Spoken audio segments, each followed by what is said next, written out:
Hi, welcome to my channel. நம்ம இன்றைக்கி என்ன பார்க்க போகிறோன்னா ஒரு ஹேர் ஆயில் தான் பார்க்க போகிறோம். வீட்டிலே இருக்கிற பொருளை வச்சு சிம்பிளாக அண்ட் எஃபெக்டிவாக இருக்கிற மாதிரியான ஒரு ஹேர் ஆயில் தான் பண்ண போகிறோம். எப்படி பண்ணலான்னு பார்க்கலாமா? இதில் நமக்கு 5 பொருள் தேவைப்படும்னு சொல்லியிருக்கேன்ல, அதில் 3 பொருள் நம்ம கிச்சன்லேயே யூஸ் பண்ணுறது தான். ரிமைனிங் 2 பொருள் மட்டும் நம்ம கடையில் வாங்கிக்கிறது, ஈஸியாக கிடைக்கிற மாதிரி தான் இருக்கும். எப்படி செய்யலான்னு பார்க்கலாமா? இங்கே 200 ml செக்கு தேங்காய் எண்ணெய் எடுத்திருக்கேன். இருந்தால் யூஸ் பண்ணிக்கலாம், இல்லை கடையில் வாங்குகிற தேங்காய் எண்ணெயை யூஸ் பண்ணிக்கலாம்.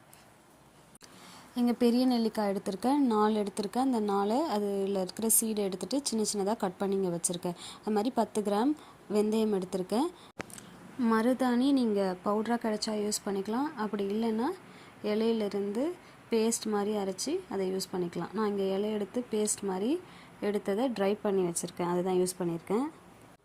அடுத்து நம்ம வச்சுருக்க எண்ணெயை ஒரு திக் பாட்டமான கடாயில் நம்ம அதை ஊற்றிட்டு அதை 5 மினிட்ஸ்க்கு நம்ம அதை ஹீட் பண்ணுறோம். ஹீட் ஆனதுக்கப்புறம் நம்ம வச்சுருக்க கருவேப்பிலை, வெந்தயம், நெல்லிக்காய், மருதாணி அதையும் ஒன்றா எல்லாத்தையும் காய்ச்சிற எண்ணெயோடு சேர்த்துக்கணும்.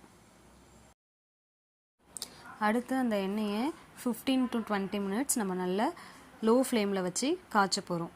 அதுக்கப்புறம் இந்த வீடியோ பார்த்தீங்கன்னா 15 to 20 மினிட்ஸ்க்கு அப்புறம் இந்த மாதிரி தான் நமக்கு எண்ணெயோட கலர் சேஞ்ச் ஆகிடும். அதுக்கப்புறம் நம்ம எடுத்து ஆற விட்டு நம்ம ஒரு பாட்டிலில் ட்ரான்ஸ்ஃபர் பண்ணி வச்சுக்கலாம். நம்ம இதில் நிறைய பொருள்லாம் ஆட் பண்ணல, நம்ம வீட்டில் இருக்கக்கூடிய பொருளை வச்சு தான் இந்த எண்ணெயை தயாரிச்சிருக்கோம். இந்த எண்ணெய் நமக்கு ஹேர் ஃபாலை கண்ட்ரோல் பண்ணும், நம்மளோட ஸ்கேல்ப்பை ஹெல்த்தியாக வச்சுருக்கும், டேண்ட்ரஃப் இல்லாமல் பார்த்துக்கும்.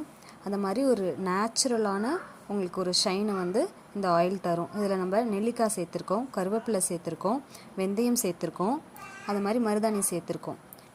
நம்ம நெல்லிக்காயில் விட்டமின் சி அதிகமாக இருக்கிறதுனால நம்மளோட ஹேர் ஃபாலை கண்ட்ரோல் பண்ணும், நியூ ஹேர் வளர்கிறதுக்கும் ஹெல்ப் பண்ணும். அது மாதிரி நம்மளோட ஸ்கேல்ப் நல்ல ஹெல்த்தியான ஸ்கேல்ப்பாக இருக்கிறதுக்கும் இது நல்லா ஹெல்ப் பண்ணும். வெந்தயம் ஆட் பண்ணியிருக்கோம், அது நம்ம நல்லா நம்மளோட ஸ்கேல்ப்புக்கு குளிர்ச்சி தரும்.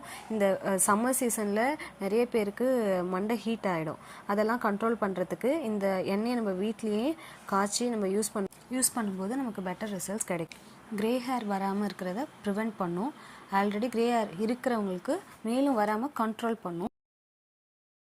இதில் நம்ம கருவேப்பிலை சேர்த்துருக்கிறதுனால நம்ம ஹேர் ரூட்டை நல்லா ஸ்ட்ரென்தன் பண்ணும். ஹேர்னால் ஏற்படுற ப்ராப்ளம்க்கு இது ஒரு நல்ல சொல்யூஷனாக இருக்கும். இன்னும் இதில் கூடுதலான மூலிகை சேர்க்கணும் அப்படின்னு நினச்சிங்கன்னா செம்பருத்தி இலை இல்லை செம்பருத்தி பூ சேர்க்கலாம், வெட்டி வேர் சேர்க்கலாம், கரிசலாங்கண்ணி சேர்த்துக்கலாம். அந்த மாதிரி இப்போ வைரலாக போயிட்டுருக்க ரோஸ்மேரி அதுவும் சேர்த்துக்கலாம். லாஸ்ட்டாக